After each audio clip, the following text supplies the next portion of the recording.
সকাল সকাল হাঁটতে বেরিয়ে মেথির শাক আর ফুলের মালা কিনে বাড়ির দিকে যাচ্ছি। শীতের সকালে হাঁটতে বেশ ভালো লাগে। আজকে ঠান্ডাটা বেশ ভালোই পড়েছে। দেখো রাস্তাঘাট পুরো ফাঁকা। এখন কিন্তু একদম ভোর না, তবুও রাস্তাঘাট অনেকটাই ফাঁকা।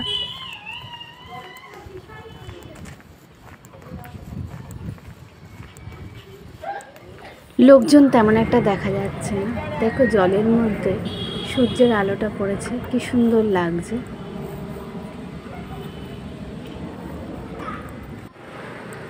এটা ছোট্ট বাড়ি, রোজই আমি যাওয়ার সময় দেখি। এখানে একটা দাদু আর দিদা কাজ করে, দেখতে খুব ভালো লাগে। এই গাছটা আমি আগেও দেখেছি ভিডিওতে। শীতকালে বেশ ফুল ফোটে এখানে। গাছটা বেশ সুন্দর ভরে থাকে ফুলে, দেখতে খুব ভালো লাগে। পৌঁছে গেছি বাড়িতে, এখন ঢুকে পড়ব। এই দেখো এসে গেলাম বাড়ি।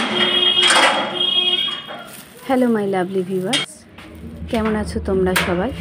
আশা করি ভালোই আছো। সকাল সকাল রুটি করলাম আর বেগুন পোড়া। শীতকালে সবার ঘরে মোটামুটি এই খাবারটা হয়েই থাকে, রুটি আর বেগুন পোড়া। আমাদেরও সকালবেলা আজকে তাই হবে। তোমাদের ঘরে কার কি ব্রেকফাস্টে বানিয়েছো কমেন্ট করে জানিও। আর সবসময়ের মতো পাশে থেকো আর একটা লাইক আর সাবস্ক্রাইব করে দিও। Thank you.